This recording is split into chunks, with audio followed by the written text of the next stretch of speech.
दोस्तों कैसे हैं आप लोग। जोशी सर क्लासेस में आपका बहुत बहुत स्वागत है। उत्तराखंड वन दरोगा के परीक्षा की दृष्टि से आप लोगों के लिए एनिमल किंगडम जंतु जगत पर आधारित कुछ महत्वपूर्ण तथ्यों को हम लोगों ने यहाँ पर साझा किया है।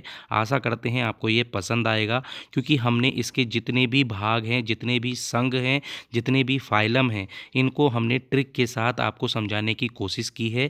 इसको क्योंकि विद्यार्थी अक्सर भूल जाते हैं, इसके उदाहरण भूल जाते हैं, इन सब पर भी आज हम चर्चा करेंगे। और यहाँ पर जैसे ही हम इसके उदाहरण कंप्लीट कर रहे होंगे, उसके बाद ये हमारा वीडियो समाप्त हो जाएगा। आप हमारे साथ 10 मिनट तक अपने लिए थोड़ा सा समय निकाल कर बैठें, क्योंकि ये मानकर चले यहाँ से प्रश्न 2 मार्क्स के जरूर बनकर आते हैं। ये बहुत महत्वपूर्ण है। इससे पहले हमने प्लांट किंगडम भी करवाया था, अब यहाँ हम जंतु किंगडम यानी हम बात करते हैं एनिमल किंगडम, इस पर चर्चा कर रहे होंगे। यदि आप हमारे टेलीग्राम ग्रुप से नहीं जुड़े हैं तो आप टेलीग्राम ग्रुप से अवश्य जुड़ जाएं, क्योंकि वहाँ पर महत्वपूर्ण चीज़ों के बारे में हम लोग अक्सर जानकारी देते रहते हैं। अभी हम आगे वीडियो और वीडियो वीपीडीओ के लिए भी मॉक टेस्ट की तैयारी कर रहे हैं, जो आप लोगों को 20 तारीख को देखने को मिलेगा। वो भी आप लोगों को पेड होगा, क्योंकि यहाँ पर हम लोग सिर्फ 1 या 2 ही मॉक टेस्ट बनाते हैं, जिस आधार पर आप अपनी तैयारी कर रहे होते हैं। ठीक है, अब हम स्टार्ट करते हैं। हमने एनिमल किंगडम के अंतर्गत यदि हम बात करेंगे, देखो सबसे पहले आपको पता होगा एनिमल किंगडम ये क्या है, जगत है। जगत के बात करेंगे तो जगत आप लोगों का उसके बाद फाइलम में बांटा जाता है। ठीक है, फाइलम में बांटा जाता है। अगर मैं बात करूंगा यही पादप जगत के अंतर्गत, तो यहाँ पर इसको डिवीजन में बांटते हैं। इन दोनों में यही अंतर होता है। इस चीज़ को आप लोगों को अच्छे से देखना है। यदि मैं आपसे बात करता हूं, हमने इस पूरे उसमें ट्रिक का नाम क्यों दिया है, क्योंकि ट्रिक के साथ हम इसको समझ रहे होंगे। हमारी ट्रिक क्या है, पूरी तरह से सील पैक होने पर, ध्यान से एक बार पढ़ लीजिए, पूरी तरह से सील पैक होने पर नीमा और ऐना ने अर्थ यानी पृथ्वी को मोल भाव करके खरीदा। इकाई में 2 भागों में बांट दिया, एक तो हेमी कार्ड में, दूसरा फुल कार्ड में। मेरे साथ दोबारा पढ़ेंगे तो आपको पूरा अच्छी तरह याद हो जाएगा। यदि मैं आपसे कहता हूं तो कैसे करके देखना है, इसको ध्यान से देखें। यहाँ पर है आपका, देखो 2 लड़कियां थी, नीमा और ऐना। इन्होंने क्या किया, पूरी तरह से सील पैक, यानी आप लोग जानते हैं वायुमंडल से चारों तरफ से घिरा हुआ है हमारी पृथ्वी, तो पूरी तरह से सील पैक होने पर नीमा और ऐना नामक 2 लड़कियों ने अर्थ को मोल भाव करके खरीदा। फिर उसको क्या किया, इकाइयों में बांट दिया। एक इकाई का नाम रखा हेमी कार्ड, दूसरे का नाम रखा फुल कार्ड। दोबारा से पढ़ते हैं, पूरी तरह से सील पैक होने पर नीमा और ऐना ने अर्थ को मोलभाव करके खरीदा। इकाई में फिर 2 वर्ग, हेमी कार्ड और फुल कार्ड में इसको बांट दिया। अगर मैं आपसे बात करता हूँ पूरी के अंतर्गत, यहाँ पर पेरीफेरा आएगा, सील से आपका सेलिन ट्रेट्रा आएगा। यहाँ पर यदि मैं बात करता हूँ पैक होने से, तो यहाँ पर इसमें क्या होगा, प्लेंटी हेमिल्थीज आ जाएगा। ठीक है, फिर ये आपका नीमेटोडा आएगा, इस चीज़ को देख लेना। एनेलीडा आएगा, अर्थ से अर्थोपोडा आएगा, मूल से मुलास्का आएगा, इकाइनोडर्मेटा आएगा। फिर आपके 2 भागों में जो बांटा था, एक तो हेमी कार्डेटा और एक कार्डेटा। आशा करता हूँ आपको समझ में आया होगा। ये इम्पॉर्टेंट है, क्योंकि यहाँ पर विद्यार्थी भूल जाते हैं। आपको याद बिल्कुल सीरीज में करने हैं, क्योंकि इनका विकास बिल्कुल इसी दर से हुआ था। यहाँ पर जो था कोशिका थी, धीरे धीरे करके उत्तक बनेंगे। याद रखना, आपको सब लोगों को मैंने पहले ही बताया था, सबसे पहले कोशिका बनती है। कोशिका के बाद आप लोगों के टिश्यूज बनते हैं, जिसको हम उत्तक कहते हैं। टिश्यूज के बाद आप लोगों के क्या बनेंगे, अंग बनते हैं। याद रखना, अंग के बाद आप लोगों के अंग तंत्र बनेगा। फिर आप लोगों का शरीर बनकर तैयार होता है। ऐसे ही करके धीरे धीरे करके विकास हुआ। इसी को जैव विकास भी कहा जाता है। देखो जैव विकास क्या होता है, इसकी भी मैं परिभाषा दे देता हूँ। पुराने जीवों से नए जीवों की व्युत्पत्ति, परंतु जो नए जीव हुए हैं उसमें मूल यानी स्टार्टिंग में जो जीव थे उनसे बहुत भिन्नता होती है, जिस कारण से बदलाव उत्पन्न होता है। पेरीफेरा सिर्फ कोशिका से बनी हुई थी, जो हम कार्डेटा पढ़ेंगे, जिसमें मनुष्य भी आएगा, मत्स्य भी आएगा, सर्प भी आएगा। ये सारे के सारे हम लोग आज यहाँ पर पढ़ रहे होंगे। इम्पॉर्टेंट है, 10 मिनट की इस वीडियो में आपको रिवीजन बहुत अच्छे से करने को मिल रहा होगा। आशा करते हैं आपने हमारी ट्रिक अच्छे से समझी होगी। दोबारा से एक बार यहाँ पर करते हैं, पेरीफेरा है, सिलेंट्रेटा है, पेलेंथी हेमल्थीज है, फिर उसके बाद इसके हेमल्थीज है जिसको हमने निमेटोडा कहा है, ठीक है, एनेलिडा है, अर्थोपोडा है, मुलास्का है, इकाइनोडर्मेटा है, हेमिकार्डेटा है और कार्डेटा है। ठीक है, इसको आशा करता हूँ आपने कर लिया होगा, एक बार इसको जरूर पढ़ना। अब हम लोगों ने कार्डेटा को भी दो वर्गों में बांटा है, महावर्ग कहते हैं जिसको, एक होता है मत्स्य वर्ग, एक होता है टेट्रापोडा जिसको हमने चतुष्पाद भी कहा है। यदि मैं आपसे कहता हूँ चतुष्पाद के अंतर्गत आप लोगों का, इसको हमने चार भागों में बांटा, तो चार भाग, पहला है उभयचर, फिर उसके बाद सरीसृप है, फिर पक्षी है, फिर स्तनधारी है। यदि मैं उभयचर की बात करता हूँ तो सैलामेंडर और मेढक किसके अंतर्गत आएगा, उभयचर के अंतर्गत आएगा। सरीसृप के अंतर्गत छिपकली आएगा, गिरगिट आएगा, कछुआ आएगा, मगरमच्छ आएगा। कबूतर और कौआ पक्षी के अंतर्गत आएगा। स्तनधारी के अंतर्गत मानव, कुत्ता, चमगादड़, बिल्ली, चूहा और डॉल्फिन आते हैं। आशा करता हूँ यहाँ आपने अच्छे से करे होंगे। यह इसके उदाहरण हैं। आप लोगों को अच्छे से इनके अंतर भी देखकर जाने हैं क्योंकि यहाँ से प्रश्न बहुत सारे बनकर आपके आते हैं।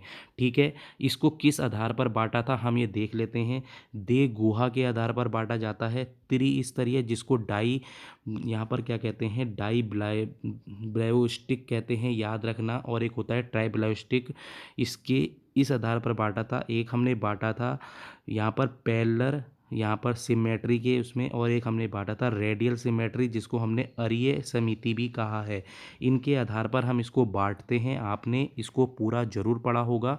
इसको अगर हम आगे बात करते हैं तो कुछ इंपॉर्टेंट चीज़ें इसलिए हैं क्योंकि देखो, अगर मैं बात करता हूँ प्रोटोजोआ की, मैंने यहाँ प्रोटोजोआ क्यों लिखा है, प्रोटोजोआ के अंतर्गत जो उदाहरण होते हैं वो हैं प्लाज्मोडियम, पैरामेग्नीशियम और अमीबा प्रोटोजोआ के उदाहरण हैं। प्लाज्मोडियम क्या है, सब लोग जानते हैं, मलेरिया का वाहक है। यदि मैं आपसे बात करता हूँ, ये अमीबा के अंतर्गत यहाँ पर खंडन खंडन यहाँ पर क्या, और लैंगिक यहाँ पर क्या होता है, जनन होता है। ये सारी चीज़ें आपने पढ़ी होंगी। प्रोटोजोआ को मैंने इस पूरे संघ में क्यों लिया मैं बता देता हूँ। इसको प्रतिष्ठा में रखा गया है इसको, परंतु संघ के रूप में भी माना जाता है, परंतु ये पूर्णतः संघ के रूप में नहीं होता। ठीक है, यदि हम बात करते हैं संघ कौन कौन से हैं, तो पेरीफेरा है, इसका उदाहरण साइकॉन हो जाता है। जितने भी आप लोगों के स्पंजीज होते हैं, जितने भी स्पंजीज होंगे वो आपके पेरीफेरा के अंतर्गत आएंगे। ठीक है, अगर मैं आपसे बात करता हूँ, थोड़ा आगे चलते हैं, तो सिलेंट्रेटा के जो आपके उदाहरण हैं, देखो ये उदाहरण बहुत महत्वपूर्ण है। सी एनीमोन, हाइड्रा, जेलीफिश और ओलिविया सिलेंट्रेटा का है, जिसको हमने निडेरिया भी कहते हैं। प्लेंटी हेमिल्थीज क्या होता है, प्लेनेरिया, टीनिया, क्या है, फिसियोला है हिपेटिका, याद रखना, पिनेरिया, टीनिया, फिसियोला, हिपेटिका और सिस्टोनोमा। और उसके बाद आता है एसके हेमिल्टीज जिसको हमने निमोटोडा कहा, स्केरिस, हुक वर्म और फाइलेरिया होता है। एनेलिडा केचुआ, जॉक और नेरिस होता है।